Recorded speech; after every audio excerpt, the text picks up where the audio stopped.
Okay, sorry about the terrible lighting conditions, but it's time for some nostalgia. Back when I was a kid, between the ages of sort of 6 to age probably 20, I was really into RC cars, and I mean, I was obsessed by RC cars. Today, people know me for my bikes and things like that, but back then it was all about RC cars. And when I was a kid, growing up, the most common toy brand, at least, was TYCO. You had TYCO and you had Nico. They were the two sort of main toy brands. Nicos I always found burned their motors out really quickly. The TYCOs were a lot more reliable.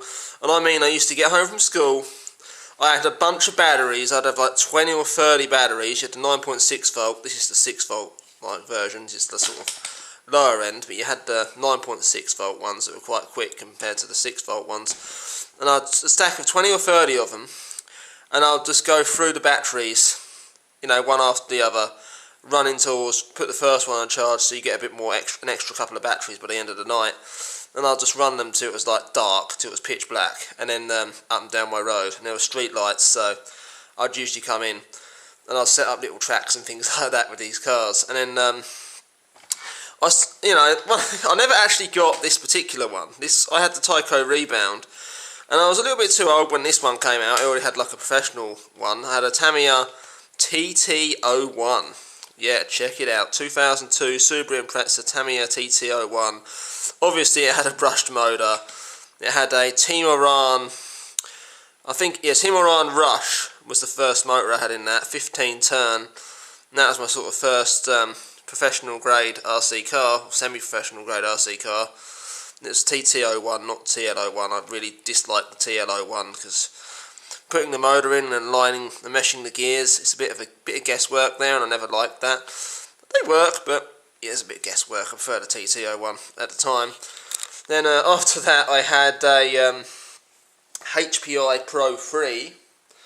And then after that, I had a HPI Pro 4.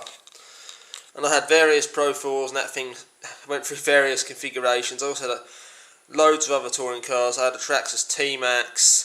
I had a HPI Savage 4.6. I started out as a 21. Then my friend crashed the 21 quite badly.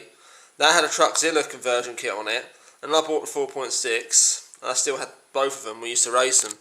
But anyway, going back to toy cars, I never actually had this one. This is the TYCO AIR Rebound. It's got this big pneumatic tyre on it, so it uses a football pump to pump up the tyre. Where's the valve? No ball bearings in there. Wow, it's a little bit cheap for TYCO. Come on, they were usually a bit better than that. There's your football valve right there, so you can add pressure to this thing. But idea is it hits things, and it rebounds off of them, like so.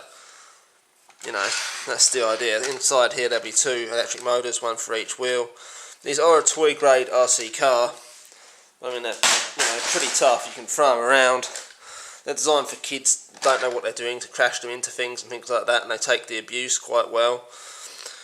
I mean, I don't know when they last stopped selling this model, but I imagine it was over a decade ago, based on the fact this is a NiCad battery, and I think NiCad was banned sometime around 2004. Although it does seem to hold charge, so that's fine. I can get another battery for it anyway. It's just for some kid I know who wants to mess around with it, and who knows, maybe we'll get further into the hobby. 40 megahertz, so maybe it's a bit more modern, because 27 was phased out before 40 megahertz was, and they're now all digital these days. And I mean, you know, just as a kid, the looks of this thing alone were pretty cool. It has these springs on here. Now, I'm not entirely sure what these are supposed to do. I think they're just for looks, because it doesn't seem to move when you push it in. Guess there's another spring in there. Let's just try pushing up against it. Either it's seized or it's just cosmetic. It must be just cosmetic. It doesn't seem to. It looks like it's supposed to slide, but yeah, for all intents and purposes, it looks like it's supposed to slide over that. Nah, it doesn't do anything. But hey ho, you know, for a kid's toy, it's not bad. The controller, quite robust. Each one of these controls a wheel, so it's more like a robot than an RC car. It's all or nothing, back and forward, and then you can switch these to one going forward, one going backwards to spin it. so that'll spin. And you can always have fake Robot Wars battles as kids with these things. I actually did used to build robots as a kid though, out of wheelchair motors and things like that. So I had professional RC car gear in the form of like robotic stuff before I actually had the Tamiya TT01. No, sorry, the Tamiya TT01 wasn't the first professional car I ever had. Nope, my mistake. I bought a Murai, M-U-R-I, forgive me if that's wrong, it's Japanese, whatever it was, for £1 at the Borum car boot sale. Yes, £1. Mechanical speed controller, but it wasn't your three-step type, it was a multi-range mechanical speed controller. And that thing only had a 27-turn motor, but oh my god, that thing really did seem to shift. I really wish my mate didn't crash it. It had a few issues with the screws at the gearbox at the back. Someone had crashed it before, clearly, and it ripped part of the screws out. Murai went bankrupt sometime in the 1990s, I believe, and parts were virtually impossible to get, despite all the different model shops I asked. There was some good model shops around back then. Of course, everything is online now. There's no model shops, well, in the UK at all. There's A1 models, but they really are a bunch of moody bastards. Or at least they were last time I went there many years ago.